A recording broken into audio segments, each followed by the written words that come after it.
Warning, this content is for entertainment and educational purposes only. This video is brought to you by First Detachment Nutrition.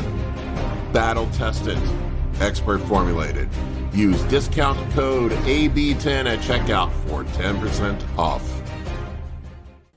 All right, folks, Big Paul here today with Coach Kolton. What's up, Kolton? How's it going, man? It's going good. Good. We haven't talked in a while, man. Not you and me. Yeah. We used to do these bro talks for on our own, but we haven't done one in a while. I've been so damn busy with life. Me too. It's just competitive season, so it's like hard to find time, dude. It's like clients back and forth, and it's a mess. Every weekend this year, this is the first year like I've really had a lot of competitors, but every weekend I have a couple people competing. Yeah. I mean, Justin, my coach Justin Harris was telling me he has like 6, 7, 8 people. Yeah, I was just on a podcast and he's like, I don't even know what I'm going to do. I'm like, because he has to pick and choose which shows to be at, and then like the client he doesn't go to feels bad. So it's like, how do you even juggle that? It'd be so tough. Yeah, and I know how needy people can get at Showtime. I've been that needy person. So Yeah. at the end, I know now not to be that guy.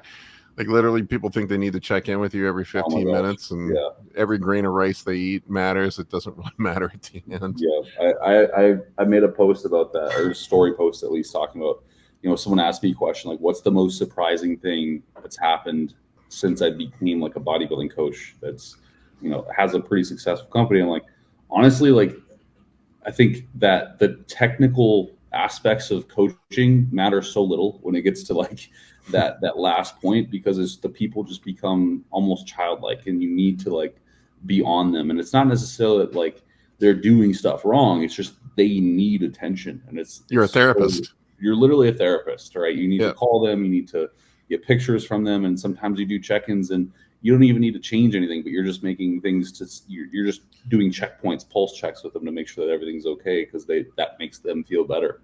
And that's a lot of it, is just like playing into that psychosis sometimes. It's so tricky. It's almost every weekend, dude, that I'm talking somebody off the ledge that's going to thinking about pulling out of a show, or like I'm not ready. And I had a dude recently that was going to pull out of a show, and then he ended up winning his class and getting second overall. Wow. I've been there before, though. I've been there myself. Like last year, I was in a full-blown panic, man. I had COVID 2 weeks out from my show. Yeah. So I couldn't train, like, basically the last 2 weeks going into my show. I was like, what the? And I actually think it ended up benefiting me resting. I looked better. Really? Yeah. That makes a lot of sense, actually. You're probably under so much duress. It's like that time off really helps. I've been playing around as the season. It is fun doing contest preps with people. It's sort of like your own little lab. Yeah. But I've been playing around with pushing people and having them ready a couple weeks out, and then start incrementally pulling back the cardio and pulling back the volume on their workouts, and then upping the food. And I've been having great results with having people look way better going into shows. Yeah. One of the things. That's what I do too now. Because it's like that post-show rebound is always so significant. Like you grow astronomically, you get fuller, you somehow maintain a level of dryness, which you've never been able to possess at any other point in the year. And so it's like we have this moment after the show where everyone's like, fuck, I wish I looked like this on stage, or like, damn, I feel really fucking good. I'm getting amazing pumps. Like I really feel my body. It's like, why not just do that 2 weeks before the show? Like get really, really ready, and then just do the rebound before the show and hit that perfect timing. Like you said, 2-3 weeks away from the show, have that slight rebound, drop cardio out, get the fatigue accumulation just wiped out, and then step on stage feeling completely like full as a house, feeling comfortable, feeling good, and probably realistically have minimal water retention if you are really truly lean, which is kind of the only caveat there. But I agree with you. I think that's the way to go, because it's just anecdotally, everyone knows like after the show, what the hell happens? Like you get so full, so grainy. The drugs are the lowest, like usually for some people. And it's just like, wow, why not just replicate that before the show? I was talking to a pro that worked with AJ Sims, and he said that that's what they did. He pulled out I apologize to AJ if this is incorrect, but what it sounded like is they pulled out leg training the last 2 weeks. They dumped the cardio and then they just pushed up the food going into the show. Yeah. And AJ's guys are always on point. And I've heard Chad Nichols, that was kind of his thing, is he gets really aggressive with the food at the end and pushes people up. Right. I guess it can backfire too. Yeah. But I play it by ear with each client though, because there's some people you need every last minute to get them ready for the stage. Yeah, it's tough because there's some people that respond. There's like so many different variants of clients. There's ones that respond really well to everything. So it's like their capacity to transform in such a short window of time is insane, right? Like insane. I think about what's his name? The guy from UK, black guy, really nice midsection, makes a transformation in like, he was working with Dubai crew for a while. Can't remember his name. Some might know about him. But he does like an 8-week prep, and it's like ridiculous. And there's people like that out there. But yeah, there's other people who, the other sort of subtype is like you have a client who doesn't adhere, and it's like you have to push them harder because of their non-adherence to make up for the lack of like the 10% they're not following. And then you have the guy who's just doing the do but doesn't respond. And it's like really tricky to figure out which guy is which in a sense. And sometimes you kind of ask yourself, like, is this guy just not adhering or is his body not responding? That's a hard question. I'm the guy that does too much in the past. That's always been, coach says do 20 minutes of cardio, I'm doing 30. Coach says eat 200 grams of carbs, I'm eating 150. So I've learned that lesson the hard way. I make myself look awful, but it's really case by case. I mean, I'm sure you've run into these guys too. This is always a mystery too. It's the guys that doesn't matter how hard you pull things, they just don't get flat. I've had a couple guys like that. I get flat as a pancake when carbs go down, but I've had some dudes that it seems like you can do infinite amount of cardio and take all their carbs away and they don't flatten out. Yeah, I have a Vietnamese guy, and he's exactly like that. And the curse is he has like thicker skin, so it's harder to see the detail, even if we push really hard. But he's always full. Like his shoulders are always rippling, his chest is always striated and veiny and vascular. And it's like, dude, you're eating like 30 grams of carbs and you're still like round as a house. It's just radical. And then it's same exact thing for me. If I need like a lot of carbohydrates to look good. And I'm the guy that eats, we're just talking about your high days and stuff. I'm that guy. Like I eat 1,000 to 1,200 grams of carbohydrates almost every other day in the off season. And I hardly maintain weight. So coming down a little bit, I see so much flatness right away, and having that kind of, it's almost like a drawback because you get that fullness, but you also, it seems like those individuals are also struggling to get the leanest. Yeah. In some way.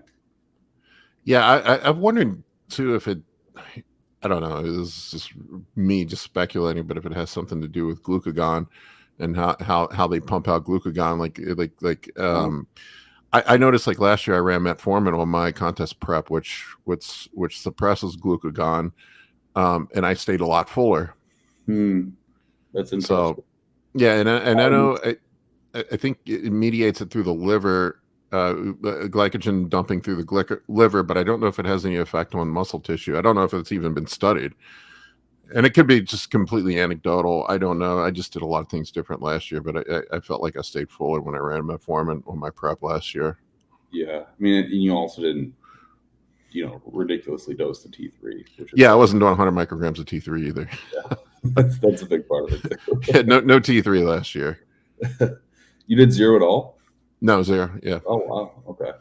So that's an interesting subject because I'm getting to the point, and I think we talked about this.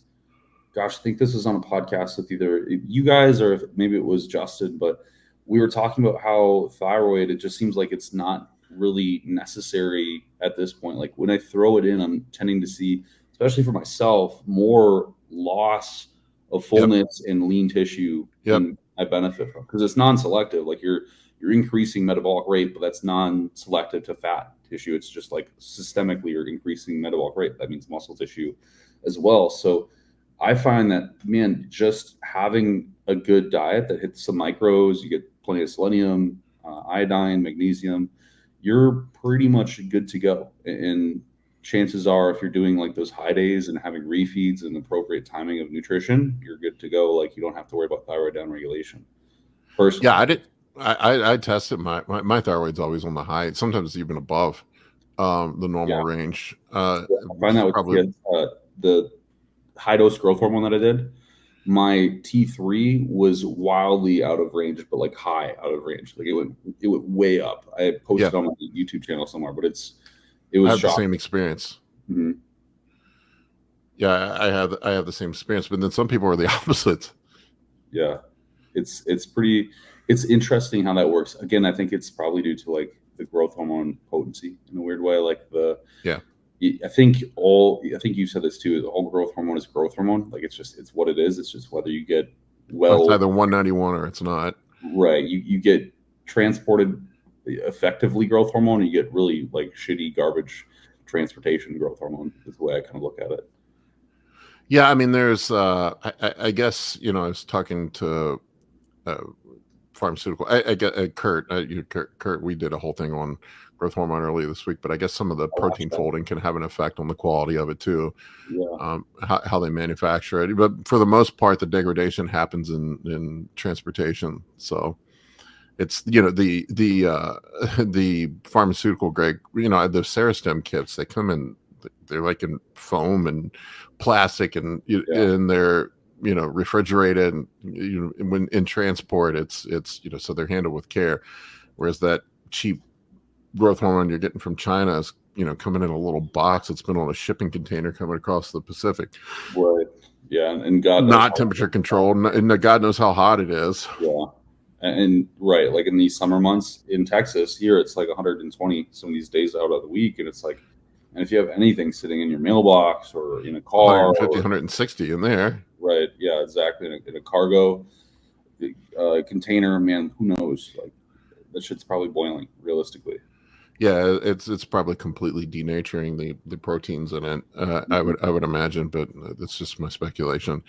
Dude, I got to tell you about an issue I ran into that has been perplexing me for the last 6-8 months, and Justin was having the same issue too. Is ezetimibe, man, and I've been having like these horrible IBS flare-ups. I mean, just horrible, like shitting my pants out for an entire day, and then they go away, and then I've had my appetite has just been horrific. And so I finally I'm like, I'm going to do an elimination diet. I'm going to pull everything, all my supplements, everything, and just eat chicken and rice. And then I'm going to slowly add in back my OTC meds and my supplements one by one. And it was the goddamn ezetimibe. I tested it twice. That was causing my stomach issues. And I told Justin about it, and Justin pulled his and had the same result. Stomach issues went away. Okay. So, and I was looking into it, and it does seem like that is one of the side effects. One of that it can cause stomach distress. And I was looking. I've also, I don't know if it's probably just a coincidence, but I know a couple people that have ended up with pancreatitis that were also taking it. It could be the combination of that and taking gear, eat the way the diet is. But I also found that pancreatitis was one of the listed side effects. Potential side effect before, for sure. I think it's probably due to, because it inhibits the digestion of cholesterol essentially, and the absorption of it. So it's like, and I think it's through this like Niemann-Pick receptor, Niemann-Pick 1 receptor in the gut epithelium that it basically blocks. I think you're realistically, it's just like you ever go to a Chinese buffet, you shit your guts out afterwards because there's a ton of fat in your stool. Like you're literally pooping out oil. And I think that's maybe what's happening. I've personally never noticed it, but I also have I pretty much do lower fats year round, so I'm not ingesting. I mean, I'm a low fat guy. I don't eat a lot of fat, so that's the weird part. Maybe it's just that you're older and not. Yeah, no. It's. I definitely my GI does not work as well as it did when I was in my 20s. That is for 100% certain. I will say I have seen ezetimibe increase liver enzymes, and that is on the Merck index. If you read through azethamine's contraindications, it does cause elevations in transamerases, and the liver is a digestive organ, so maybe something's happening there to a certain people. I don't know. Well, I was having these weird issues where I get like this really bad. What would happen is I'm going to overshare here, but I would get these really bad like burps and indigestion, and I could feel all this bloating building up, and then I'm like, I know my butthole's going to explode within a couple of hours of all this happening. But that was weird, like just these like just profuse amount of burps, like I could feel all the gas coming up, and so like somebody was telling me it was SIBO, and I'm like, I've been tested for SIBO. I don't have SIBO. Yeah, I did the nitrogen. I did the nitrogen test. I know a lot of bodybuilders end up with SIBO, but yeah, 100%. I think it's just the diet and the abuse we put ourselves through digestively. But yeah, it's probably all the oral steroids. Oh, the oral steroids. I mean, I don't think there's ever been a time in history. I don't think humans ever really, in any, obviously, like the current society we live in is only like 200-ish years old, right? So the societies beyond there, I don't think there's ever been a point where we've only strictly ate 3 meals a day, but I don't think we ever obviously consume more than 6 to 7 meals a day. So, you know, like it's hard to say, what is that really doing when your gut isn't able to, because it goes through during windows of fasting. You have like the migrating motor complex, which is like you have your gut basically just cleans itself out, specifically the small intestine, but it doesn't happen when you're fed. So it's like, how long are we going without kind of that deep cleaning mechanism happening? And it was shoot, who was it? It's late at night here. I'm forgetting everything. It was John who said that you should fast every he recommends fasting like once a week, 24 hours, which I thought was John Meadows, which I thought was really interesting. And I kind of think it probably has some real life application for bodybuilders, especially when it comes to like waist circumference too. Yeah, I used to plan in some fast, although I have my unplanned fast with my stomach blowing up this year. Yeah. So I'd have to give it like 24 hours for it to settle down. But yeah, I mean, I want, like, I definitely feel better after I have a fast. My stomach seems to be settled down. My digestion's better. It's part of the reason why I think your gut is so much better after contest prep, because you're not really hammering it like you are in the off season. Right. Plus all those carbs and stuff, everything's fermenting in there. That's the thing, right? It's like and then, you know, in the off season, you get sloppy, you throw in artificial stuff, barbecue sauces, you know, what have you. That can't be contributing to anything good anymore, man. I am so bland with my food. I've gotten to the point where literally salt is the only thing I season my food with. Really? Maybe some sugar-free ketchup here and there, but it's salt, sugar-free ketchup, mustard. You know, that's it. Yeah, I'm on a big, like, I'll do like, I'm a geek for this shit, but I look for seasonings, and I look for seasonings that don't have like sugar and shit in it that I don't necessarily want. Trader Joe's has this one called umami seasoning. I think that's I've had that before. Yeah, that's really good with the mushrooms in it. Yeah, that shit I'll put on everything. And then I do mostly sugar-free ketchup, and then I do like the G Hughes for, like, I only allow myself 1 meal a day to put that on top. But outside of that, it's all salt, that umami shit, or pepper, like salt, pepper. I only go crazy with the sugar-free condiments at the end of contest prep. It keeps me sane at the end of contest prep. That and pickles. I eat the fuck out of pickles in contest. Pickles, dude, like some sweet pickles at the end of the contest. Yeah. Oh my god, it's all, I do the salty ones, but like just all the salt and everything just satiates me. Yeah. I literally will be drinking the pickle water sometimes. I'm like a pregnant lady.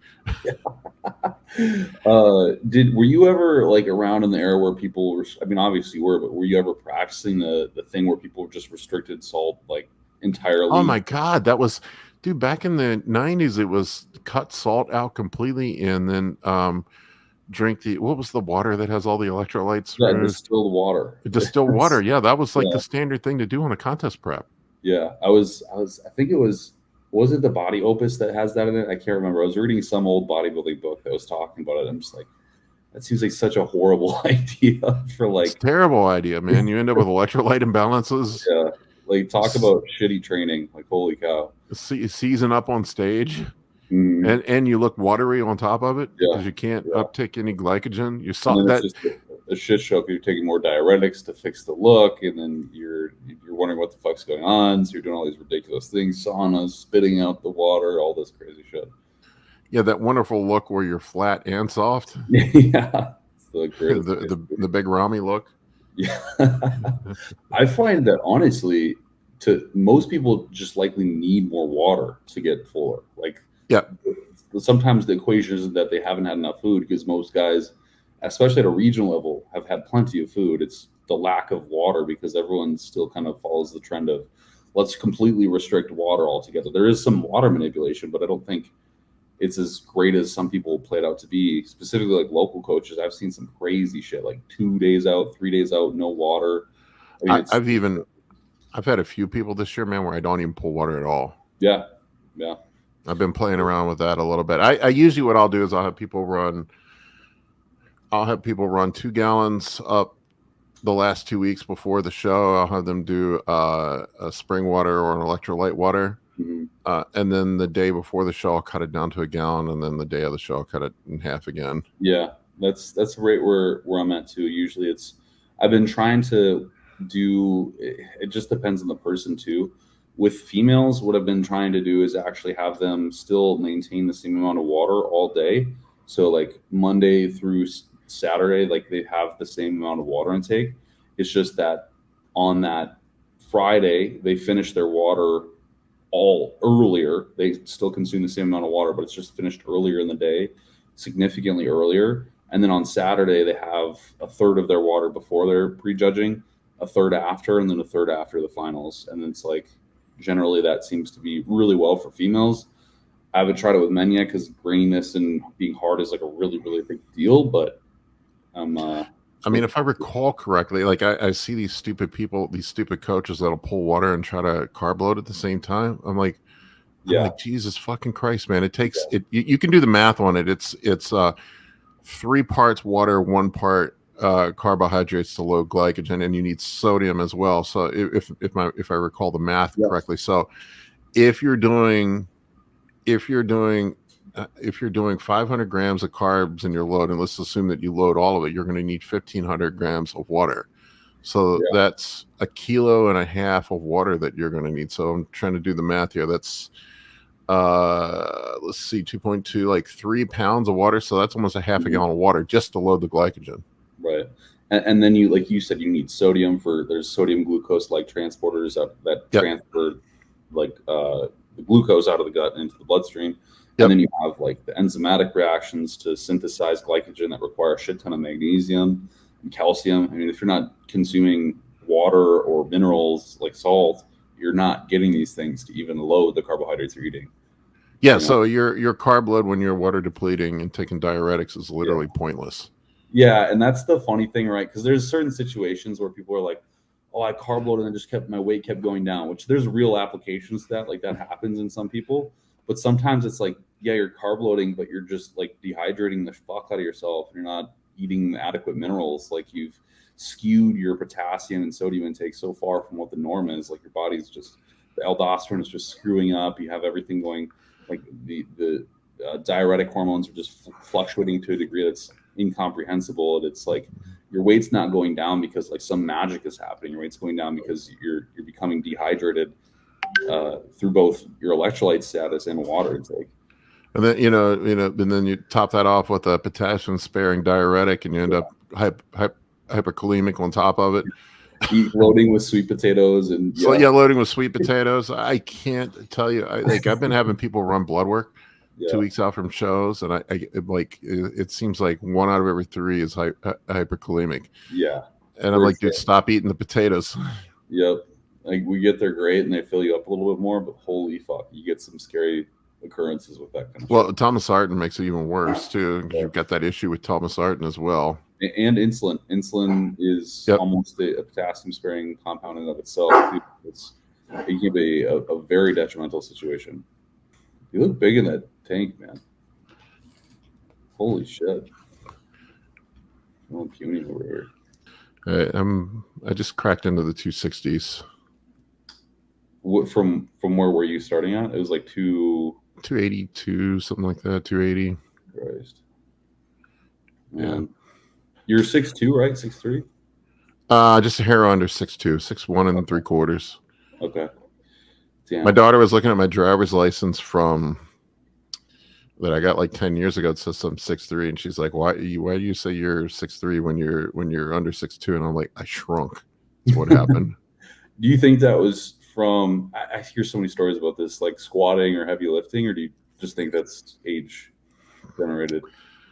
I don't know. I mean, it's possible it's from squatting. I did squat and deadlift a lot. It's probably, I mean, I would think that your disc and your spine are probably getting worn down, right? And that, I don't know if that would account for a whole inch, but I have a bit of scoliosis too. So it's just a mild case of scoliosis. I've had it since I was a kid, but it doesn't get better as you age. Yeah. I had something interesting come up, and I'm curious on your thoughts about this, because I coach like a lot of younger dudes, and I have a lot of younger dudes in my following, and a lot of them are saying that primobolan, and this is something I've seen anecdotally as well, primobolan is giving them greater hair loss than any other DHT derivative like Mastron or testosterone, for example, just having direct conversion into DHT. Have you noticed that? Obviously, like you don't have hair as of the moment, but like with your clients and population, have you seen something of that nature too? Yeah, guys complain about primobolan and Masteron both with hair loss. Victor Black's going to disagree with that one. Yeah, but that's what I find interesting. Like just anecdotally, like so many people lose hair on these compounds. Like there's no way it's not. I was talking with Kurt and I. This was last week, and this is an area where I disagree with Victor, and I'm sure he's going to lose his mind when he hears this. But all androgens, from what I understand, can cause androgenic alopecia. Now, DHT seems to bind with the receptor. According to what Kurt was saying, it's the number one offender. But like the point he brought up is if we fully understood the pathways at which androgens affect baldness, we would have cured baldness by now. Right. So and then we don't know how the different ones affect gene transcription in various people either. Right. So like what may happen in one person may not happen in another. In theory, DHT is the worst offender, right? So it would seem that you would want to inhibit DHT, and then because primobolan is already reduced, that it selectively binds with the androgen receptor and yada yada yada, and it shouldn't cause issues. But it doesn't seem to be that way anecdotally. Right. It seems to almost produce worse results. Yeah, it does seem that way. And I know this was another one I saw that Victor Black lost his mind on, is where I said I lost all my hair on Tren, and like that, it was the first time I used Tren, man. I was pulling out hair out of my head. Yeah. That was me with Anadrol. Like when I was like first getting started into this thing, and I was like experimenting with compounds, and I had tried Anadrol, I was like having a heart attack every time I take a shower, because I would like clean my hair, and then it would just be like clumping out, and it like clumps of fucking hair.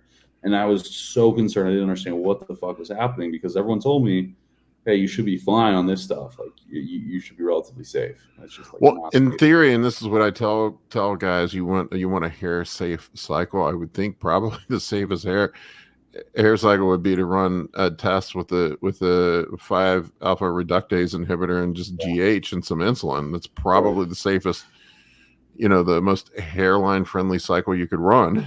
Right. And that's the funny thing too, because a lot of people run these 5-alpha reductase inhibitors with things like nandrolone or primobolan.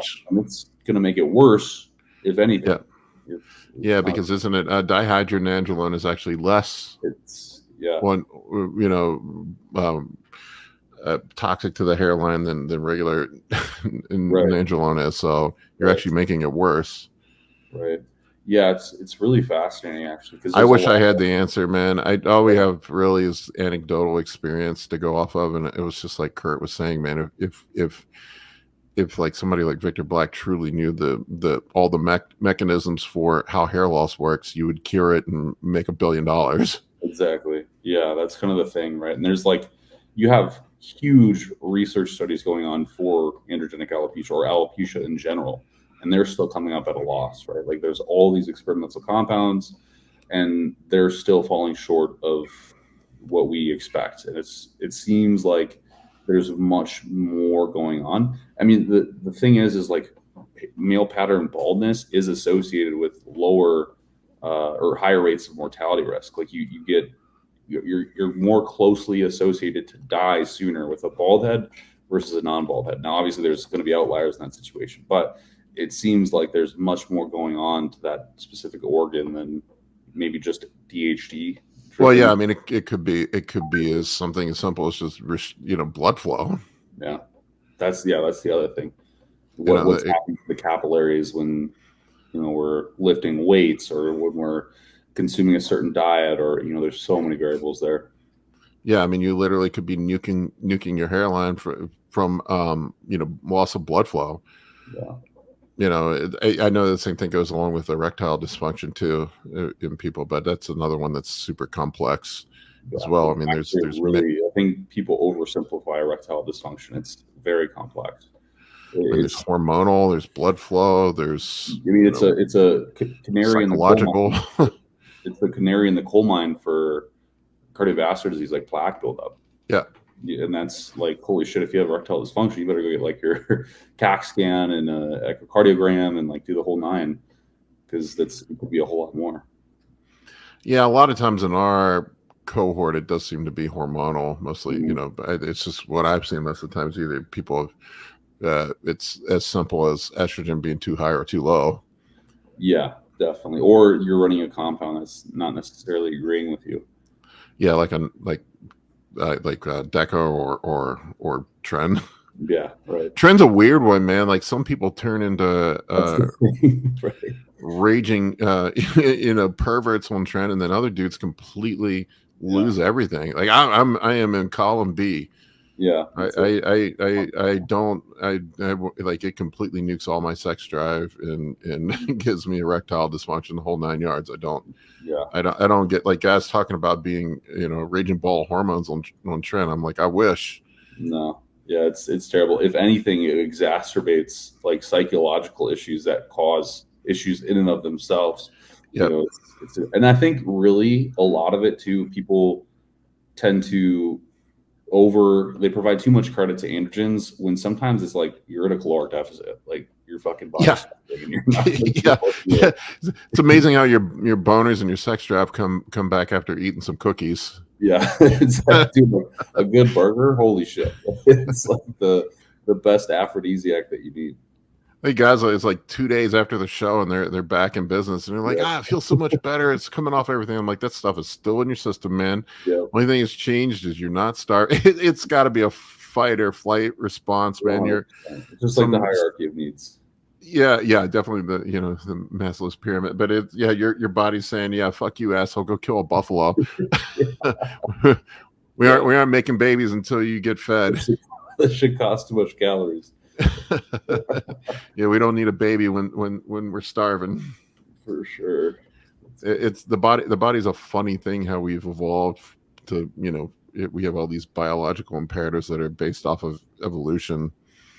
Yeah, it's interesting. I sometimes wonder what androgens are doing to that whole process, because there was that one study that was talking about the worldwide androgen use, and it's like 1.3 million Americans are on, and that's obviously like way under credited, or on some form of anabolic steroid. And I sometimes wonder, like, it's way lower. It's way more than that. It's got to be way more. And it's like, what does that do to like the epigenetic shift from usage? Like, what does that do to the offspring? And obviously, like Chase Arns is a great example. He was his father was using while he was born, and now the dude's got like absolutely, obviously he's using a copious amount of androgens and growth hormone, but like he's got like peak shoulders and has like the sort of bodybuilder-esque look to him. And I wonder sometimes, as far as epigenetics go, like what's being, because if you look at obesity or diabetes, like there's transgenerational effects of that stuff when a parent induces themselves into an obese state or a diabetic state, which means it affects at least 30 or 3 generations of children. So if you think that has the capacity to do that, like what does using androgens do? And sometimes I don't even know if it's like a bad, maybe it's a good thing. Because if you look at like Mike O'Hearn's kid, like he's fucking jacked. Like he's ripped. You mean Michael Kern is on gear? Come on, Colton. No, he's older than all of us and looks better than all of us. That's all that's happening. You're just making up shit. Mike's not taking anything. What am I doing? Yeah, I wondered about that too. I mean, my daughter, I was full blown blasted when I knocked my wife up with her, but my daughter's just like a beast, man. She's that's strong, like stronger than like the boys. There's got to be something to it, man. There's like it's inconceivable to me that there's not some at least effect that's handed down in some weird way. We got to counterbalance the the opposite end, man. It's the opposite, man. So many people they're not masculinized anymore. We're reloading the testosterone into everybody. That's what we're doing. Because you can't. They recommend not using SSRIs. I think Steve got off. I think he was on Prozac or Fluvoxamine when he was trying to conceive, and he got off of it for those reasons. But I think they recommend you get off because of the epigenetic shift while using it. So there's got to be something. I don't know what, but yeah, I've always dealt with anxiety, man. But I have stayed away from the SSRIs. I just like they worry me, man. My daughter is on one, but it's her anxiety was pretty crippling. But yeah. I have just avoided it. I don't want to go down that path. It seems like once you're on them for life. Yeah, and trust me, I use them. So like I don't use them regularly. It's something that I'll use intermittently. So like on a prep, I will use Fluvoxamine just because it levels me out to a point where that sort of angsty feeling that you get from being in a caloric deficit doesn't completely destroy your business and your relationship and all the other shit. So it's like, for me, it's really essential at that time. And I usually don't have a problem getting away from it because on the back end of a show, you're kind of riding that euphoria of eating more food and kind of getting that like good response to training. Yeah, that would be a good time to come off. Right. Like you have a lot of positive feedback in life in general already at that point. So I don't know. Like for me, it's been helpful, but I do think there is issues long-term, especially that's the problem because there's also benefits long-term. Like you get more upregulation of brain-derived neurotrophic factor and all these cool things, but I don't know. We don't even know if SSRIs work for depression. Like there's more depression in the world now. And there's, I think 2.7 million prescriptions of antidepressants made every other year. So it's like, if more antidepressants are being prescribed and more people are depressed than ever, I don't think it's working, but it certainly does something. I don't really get depression. I get really bad social anxiety sometimes. And it seems to be worse when I'm, especially like when I'm taking tren and stuff. I don't get the, like people talk about the tren rage. I do not get that. With me, it's just like, I don't want to be near people. I don't want to talk to anybody. I get really withdrawn. Yeah. We were talking, me and Jess were talking, we had a podcast that I randomly hopped on yesterday. Justin's definitely an introvert. Yeah. He was talking about like how he's getting so bad at that. Like he'll just sit on his computer all day and he'll be like, he'll go out on a Thursday and he's like, fuck, is that like the first time I've gone out in a week and a half? Like, and I'm the same way. Like if I have the opportunity, I always order my groceries. Like I can't tell you the last time I've been to a grocery store and, the most socialized, I get exhausted. Like that's the weird thing. If I'm out too long, it's like I get exhausted so quick. It never used to be like that. And I'm definitely like that. My girlfriend loves going to like wine parties and things like that. And I think she understands now, but like initially she would get upset with me because I'd be over in a corner looking at my phone, and she's like, "Paul, you need to socialize and talk to people." And I'm like, "You don't understand. I can't. I'm going to have a full blown panic attack if I start talking to people, especially people I don't want to talk to. Yeah, makes it doubly worse. Right. I'll talk to stupid bodybuilders. I'm okay with that.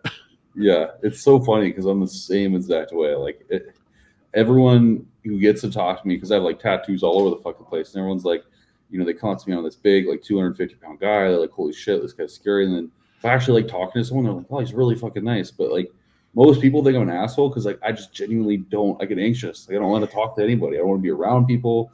If I'm in Costco, I got my headphones on. I'm like cruising around, knowing exactly what I need to get. It's like in and out as quick as I can go.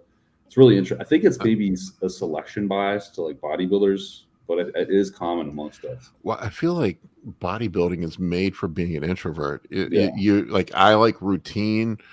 I don't like going out. I'm not a person who wants to go out and party and hang out with people. I mean, that is very conducive to being a good bodybuilder. Right. Conveniently enough, also a good business owner. It's good for business too. Yeah, exactly. It's oh man, going to the gym anymore is just a fucking nightmare for me, man, because I've gotten this a little bit of internet celebrity, and then just oh my god, man, people want to just talk to me. Mm-hmm. And I'm so anxious about it. I was just like, oh, here comes somebody. I'll see him look at me, make eye contact. Like, You're like trying to look away. You're like, shit. I'm like, shit, man. Here they come. I got to talk to this guy, because I don't want to be the dick that that hurts somebody's feelings. I've heard stories about Branch Warren hurting people's feelings, and like that's the thing. Branch is a fucking sweetheart. Dude is awesome. Oh no, I've heard he's a great guy. He'll like host events all the time for everyone at the gym. Yeah. Come shoot at my range. Come ride on my quads. Whatever. Get grill out at my house with us. Like, and he'll just invite everybody at the gym. Sweet person, but like he's don't interrupt his workout. Right. Don't fuck with his workout. Don't ask for a picture. Don't say shit. And he's very socially awkward. He'll say a couple words in a conversation and he'll like nod off and kind of go somewhere else. It's an interesting situation. The best video of him ever, I know we talked about it on the show, but it's him telling the leg press he was going to rape it. Sitting there screaming at it. I'm like, oh my god, that's a guy that turns it up to another level. Yeah, he's a freak. I get the pleasure of seeing him and Johnny Jackson train a lot. Are you working out at Destination Dallas? Yeah, occasionally. Yeah. So you put my daily, but now I moved to like Golds and other stuff, just because one, destination's a little bit further away, but two, it's just like kind of it gets a little bit loud and crowded in there, and it's a bit Danny Lana Martina was just up here, and I get to watch her work out. Holy shit, man! She's a fucking freak, dude. Oh my god, I'm like, is pound for pound, she's got to be one of the strongest people on the planet. She outdoes me on the pendulum squat, and I'm like, how is this even possible? Like, this doesn't. I think she was on the Atlantis chest press doing 4 plates for like 10 reps. I'm like, what? Yeah. And she's like not, people probably don't know what she looks like. She's not like gigantically huge. She's like 140 pounds. Yeah, it's insanity. And she's like ripping her vape while she's doing this shit too. It's funny. She'll like rip her vape like after a hard ass pendulum squat set. I'm like, how do you even? You got to be breathing. Like, what are you doing? This is crazy. Yeah, she was super nice. I couldn't believe how fucking strong she was. There was a coaching summit here a couple of weeks ago. A bunch of people came in. Stan Efferding, Justin was here. I met what's his name? Mark Bell's buddy, Little Smokey. Oh yeah, Steven. Yeah, that was pretty cool meeting all those people and hanging out with those people and working out. Yeah, you're lucky. You get a lot of cool opportunities, man. Yeah, there's my gym pulls a lot of people in. I don't know. It's probably the best bodybuilding gym in the DC metro area. Yeah, it's lucky. We get a lot of people that roll through here. But yeah, it was really neat. But yeah, man, the social anxiety thing is just awful sometimes. I feel like such a jerk. It's like people will roll up and want to talk to me, and I probably get awkward. I can't make eye contact. Yeah, I'm the same way, man. I want to be better at it too. It's something I like really attempt to be better at. And I've been forcing myself to get out of my comfort zone. When I was at Masters Nationals, I set up downstairs. And I had my computer out because I like to people watch, even though I don't like talking to people. I like to people watch, but I set up my computer to do work, and there was just people lining up to talk to me. Oh my gosh! And I'm like, oh god, I gotta do this. So I got to not be a jerk, but I would go hide in my room every like half an hour. It was like I gotta tap out. Yeah. Take a deep breath, try not to have a panic attack, and then go back down and talk to some people. Yeah, that's exactly. When my clients are, they have their show and they get their awards or whatever, and I've been down there all day. It's like they're gonna go out for food and they come with us. I'm gonna go upstairs. I'm okay, thanks, and I'll just like fall asleep. Man, Masters Nationals, that was an eye-opener for me, man. I couldn't believe the level of competition for the old guys. It was nuts. It's gotta be. It is crazy. I saw some of those pictures, man. It's actually really impressive. It wasn't like this even just 10 years ago. What I think is happening is like you're seeing the genesis of all the young guys who got in around like the Ronnie Coleman J era kind of come to fruition after years and years of work. Is really what it is. The people who like stuck in the sport because they love it. They're not like transient. Like a lot of people are transient now, or they'll do like one show and call it good. I think the people back then were like, let's just fucking do this shit. Yeah, I talked to a dude when I was there. He told me he got his pro card. God damn it, I wish I could remember his name, but he told me it was his 13th pro qualifier. Oh my God. Talk about loving the sport. Yeah. You don't do 13 pro qualifiers. I mean, just think about all the money he spent. Seriously, thousands. I mean, it's got to be 10 grand a show at least. Yeah, that's insanity. Yeah, probably spend his kids college fund on shows. Hey man, he's happy. Whatever. Who cares? Yeah, no, it was just really cool being there. It made me realize that I it's not going to be an easy walk in the park for me. So I got to be on point when I get out there. What's your biggest concern? I don't know. For me, like my skin sucks. I just have terrible skin from being fat for a while. You think like your skin effect?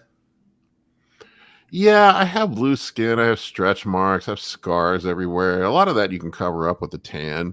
Mm-hmm. But definitely my stomach is a fucking mess because I've had 2 surgeries on my stomach and I had a abdominoplasty from having loose skin and it didn't turn out the greatest. But I some of that I can cover up with posing.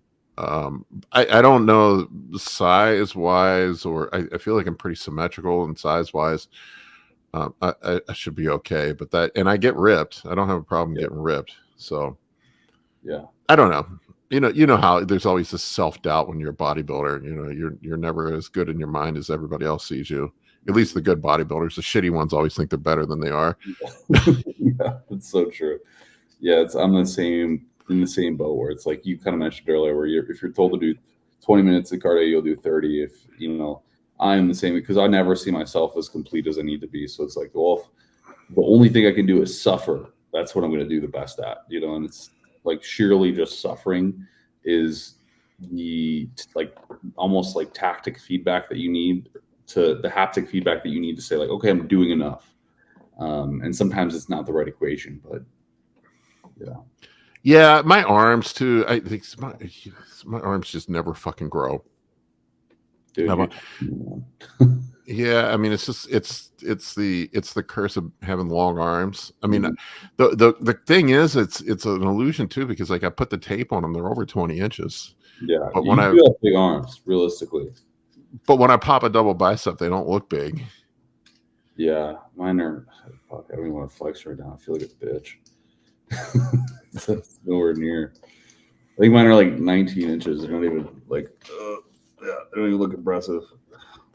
Yeah, when I pull them up over my head, they just shrink up. Although I got some big ass triceps. You got really big ass triceps, dude. I don't know what you're talking about. It's the biceps. Yep, that's all it is. Yeah, nothing a little synthol can't fix. Have you ever tried synthol? I think we talked about it. Oh yeah, I've used it before. I've been doing site injections. I've been putting all my gear in my arms this year, and I feel like it's helped my arms grow. I think hurts like fuck. Yeah, but I think that's part of what helps it. Chase was mentioning like his quads are his big things. He's been just jabbing shit in his quads this whole time, and I think that's a lot of the same thing. It's like it's almost like that proprioception. You're feeling the sort of muscle. Yeah, and it's maybe it's not that it's filling it up, but it's causing inflammation, and you can sort of direct your attention towards that exact muscle. That's the main effect. When I did synthol for like 10 weeks, it was fucking miserable. But the main effect I found from it wasn't that it gave me like a long. It's the pumps. That's how you feel. Yeah, it's the pump. It's like I can really fucking feel my triceps like expanding and moving, and it gives you like you almost learn how to connect with that muscle better afterwards. I know the old bro logic is it stretched the fascia out and gave the muscle more room to grow. I don't know how much that really means anything, but I don't know. That's the whole theory. Blue had too. He always wanted to do stretches and stuff to create more fascia, to room for the muscle to grow, like you said. And I never saw a huge benefit from it. So I mean, that's the old Dante Trudel. I think it came from Charles Poliquin. I think is where it originally came from. Yep. I don't know. I didn't know they can't hurt. Right. I don't think anything hurts. I just think it's like, if it's, unfortunately enough, this is like a 100% genetics, and this shitty to say, but it is a 100% genetics game. Like you really, when you, especially as a coach, like you can put someone on like TRT dosage and watch them gain 30 pounds over a 12-week span.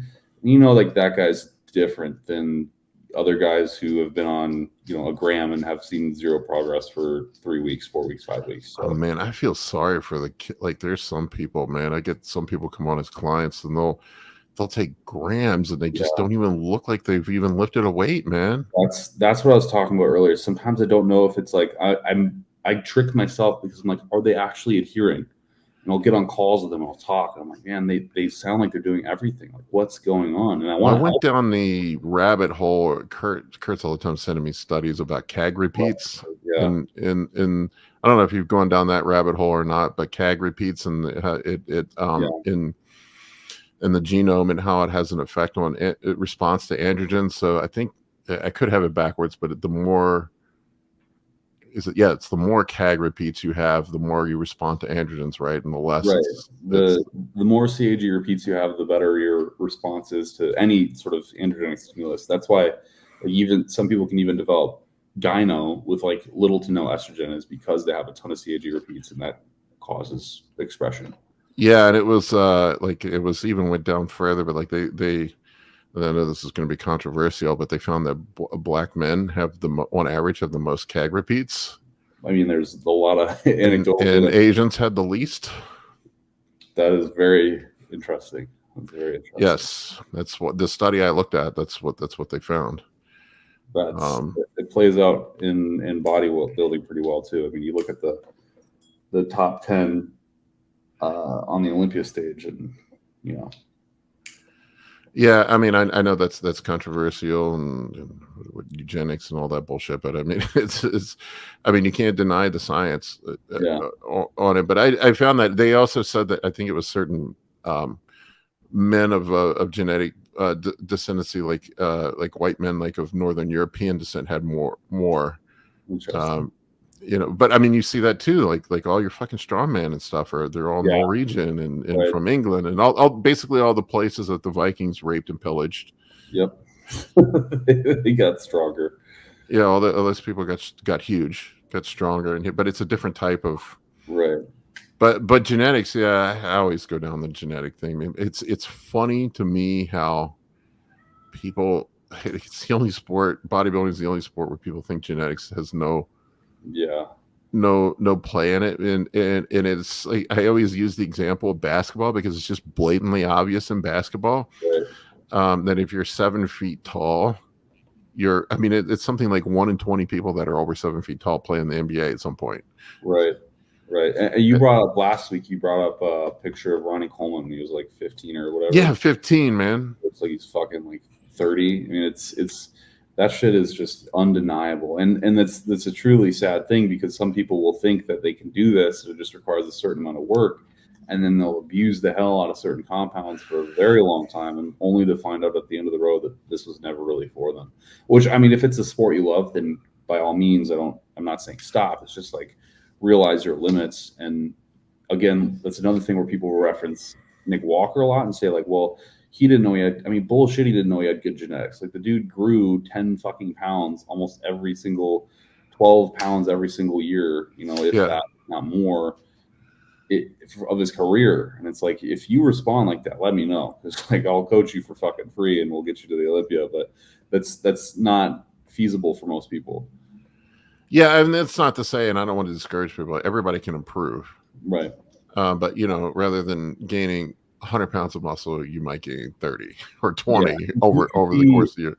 I try to be very specific when I talk about this, but you can be the best version of yourself. You're just not going to be your favorite influencer or your favorite Olympian or that person in your mind. It's like I wish people would just strive to be like, how fucking good can I get? And, I have, but the population is skewed for me because I'm working with a lot of young guys and they see people like the Chris Bumsteads, like the Christian Guzmans, like the dudes who have been in the game for much longer than they have. And they're like, well, I want that body. I'm like, well, there's a very large chance that your chest doesn't have those insertions and you don't have the framework to make up what that individual looks like. Yeah, I mean, that's the other part of the genetics. It's not just even responding to the gear. It's how your body's put together. Yeah. Like, are you familiar with Andre Vu? He's the men's physique guy. Yeah. Like his physique is one to get a lot of people saying they want to look like him. I'm like, you have to realize that he is the 0.1% of the 1% of the population in the world, and it to look like him would be a crazy byproduct of amazing luck. It doesn't happen. It doesn't happen very often at all.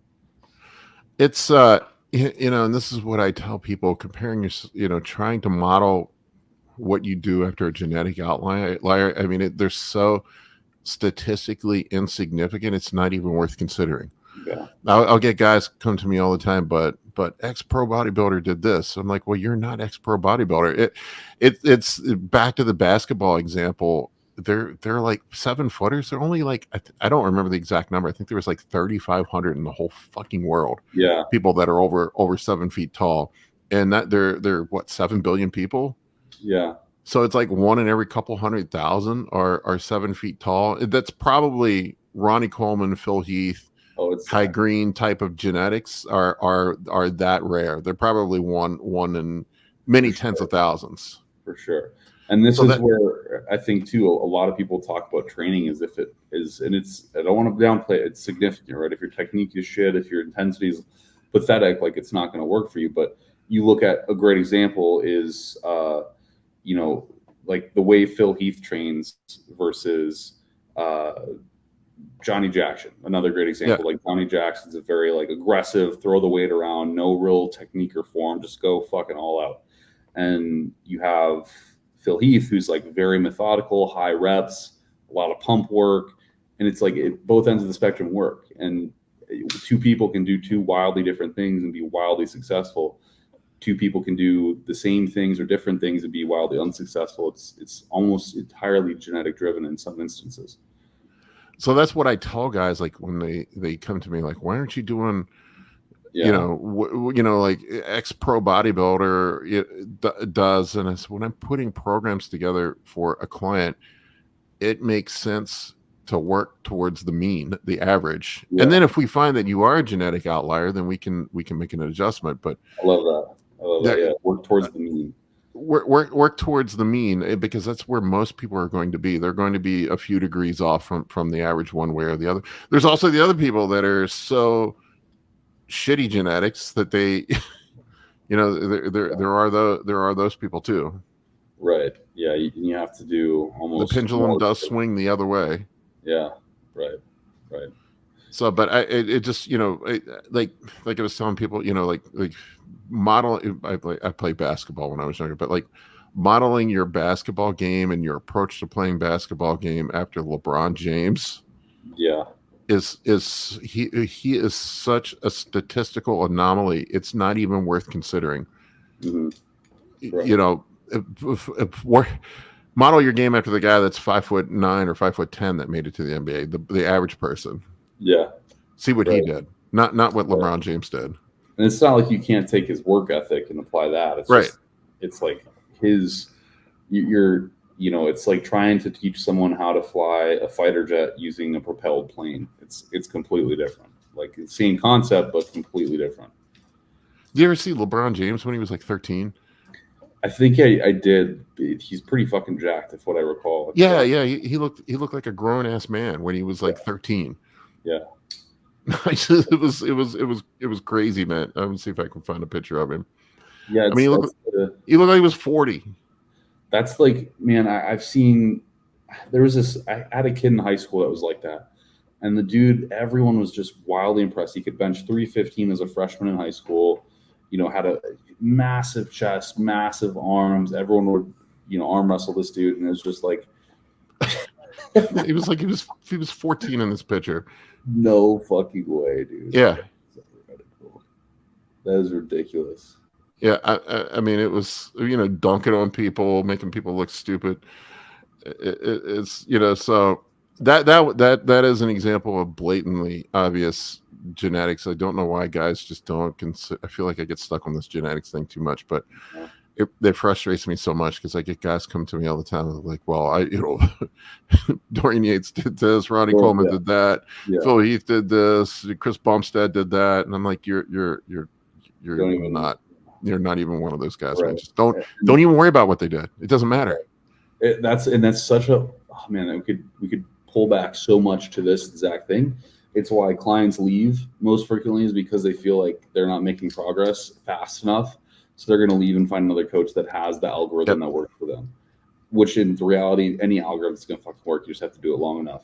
And the other reason is, I mean, it goes to so many different things. The safer use model, like some people will be so careful with things because they think, well, so-and-so did this and he said this is the right way, but he's jacked.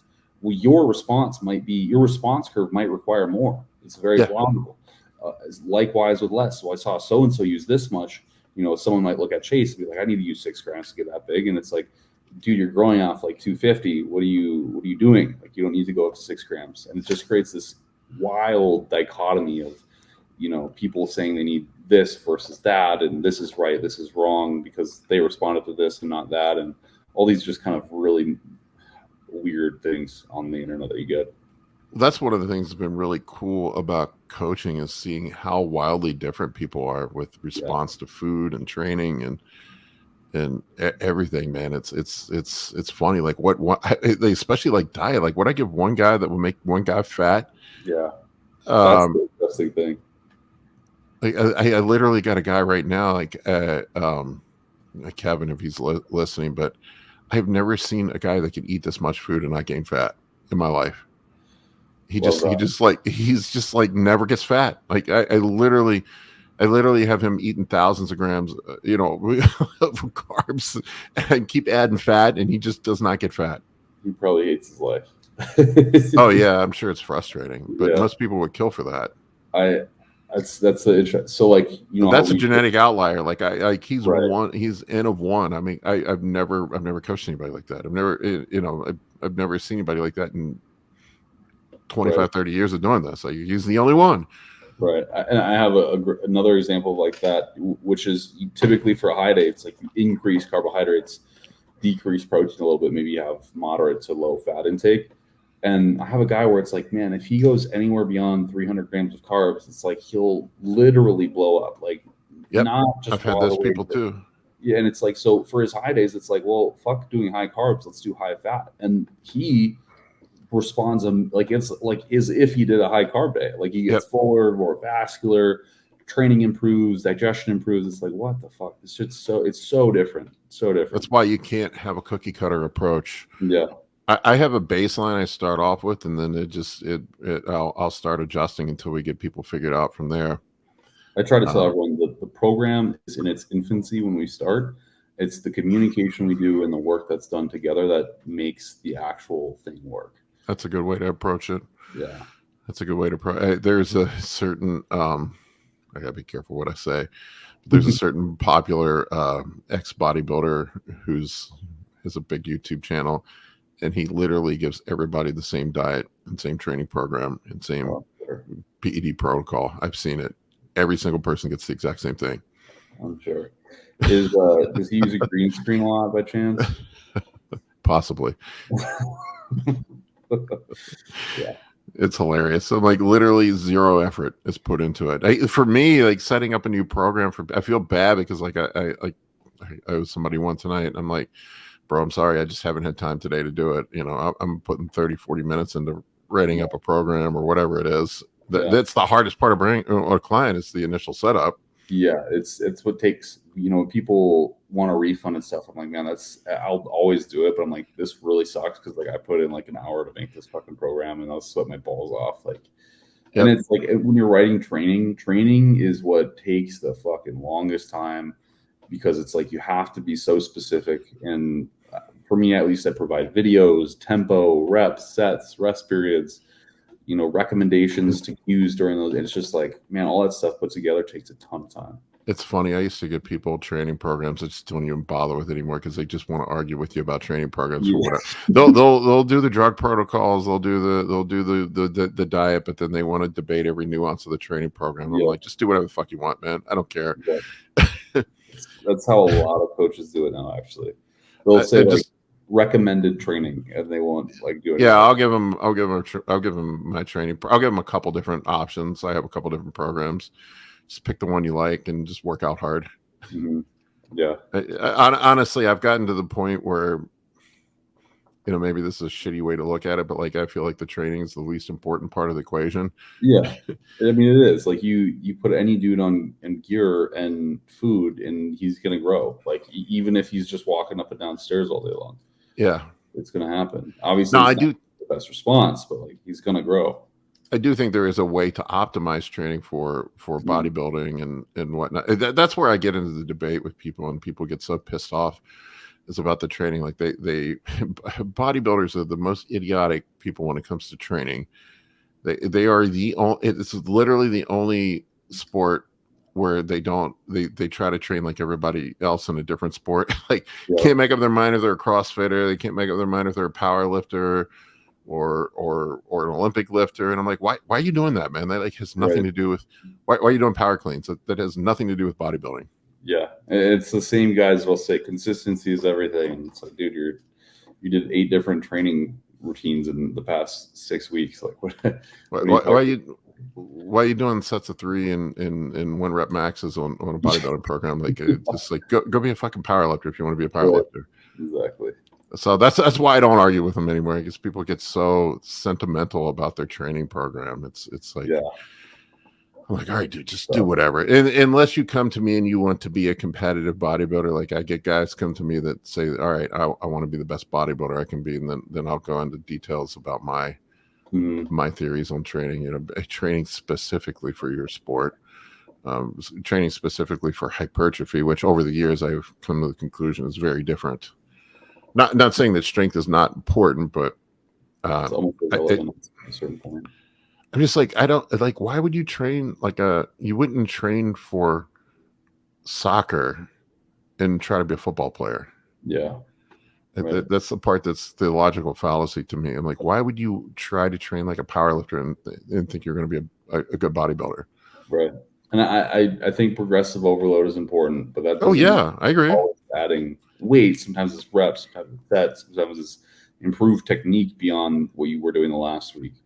But I can tell you for a matter of fact, like my squat, bench, and deadlift has not gone up significantly, but I'm, you know, instead of 200 pounds, I'm 260 pounds, right? So it's like, I don't know how much merit there is to wildly increasing the weight all the time.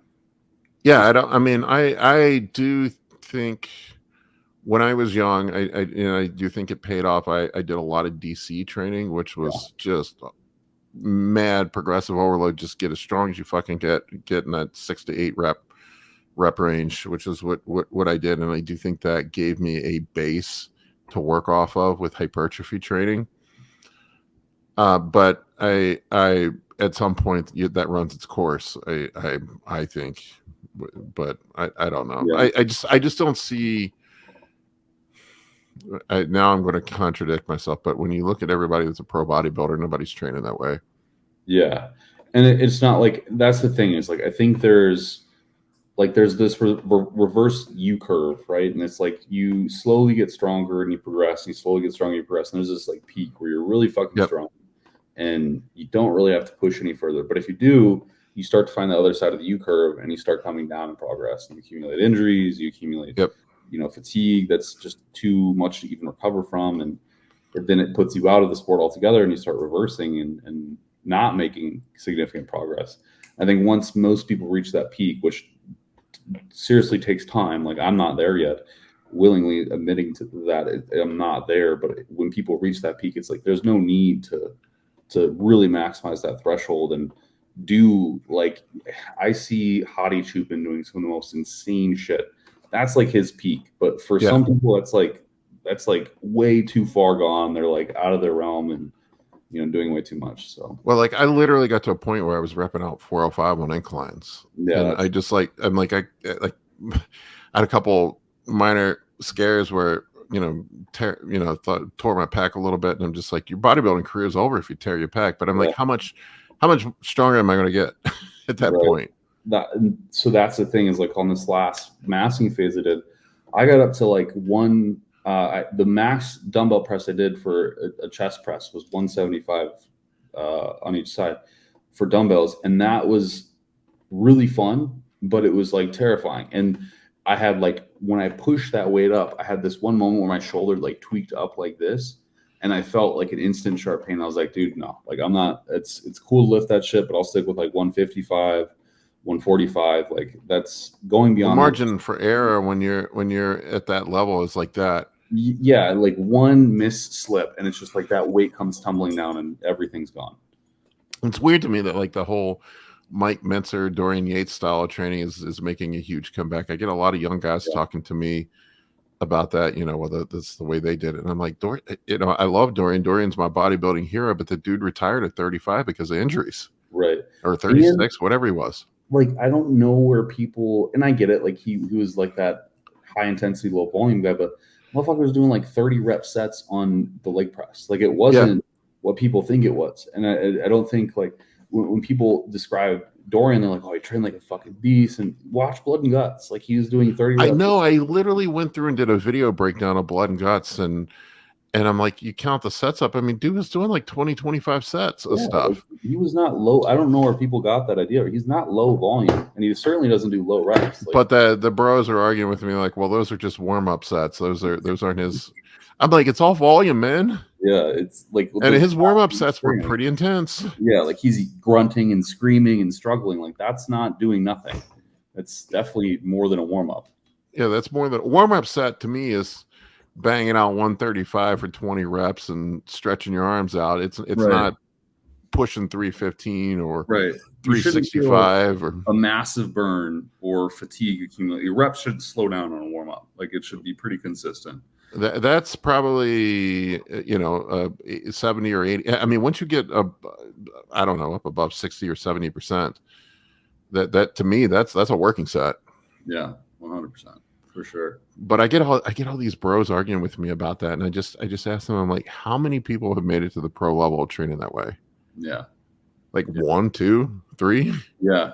And Ian Valliere talks about how he since he started with Matt Jensen, he switched training methods to more of that high volume style where he's doing 15, 20 reps per set, and he finds that he's actually getting a lot more progress now that he's started to do that, as opposed to pushing weight and doing lower repetition ranges. And I think there's something to be said about metabolite disruption and getting that sort of pump to a certain degree, even though people say, and I think Todd even disagrees with this, but I do believe that has an effect too. Oh, I do. Yeah. That and how much stronger is Ian Valliere going to get? He's already exhausted his potential in that area. So you have to have another modality of advancing at that point. So volume is really the only thing left for him. Right. And it's just a safe bet. It's like if you really, because there's your branch ones, right, who have almost no tempo control or movement control when they're working out. But if you really want to stay safe, the best bet to apply progressive overload is to control the repetition to a point where you have, you're doing a 2 second, 3 second eccentric, you're doing a 1 second, 3 second lengthened loaded position. You're like doing those really slow, meticulous cerebral repetitions. you don't need a lot. Like I can fucking burn myself out with 50-pound dumbbells on a bench press easy with doing like a slow technique like that. And I think people, they get too caught up in what weight that is on the little fucking dumbbell or the whatever. And they just completely bypass the thought of let's take our time and actually feel what we're doing, as opposed to, you know, just fucking training like a dumbass.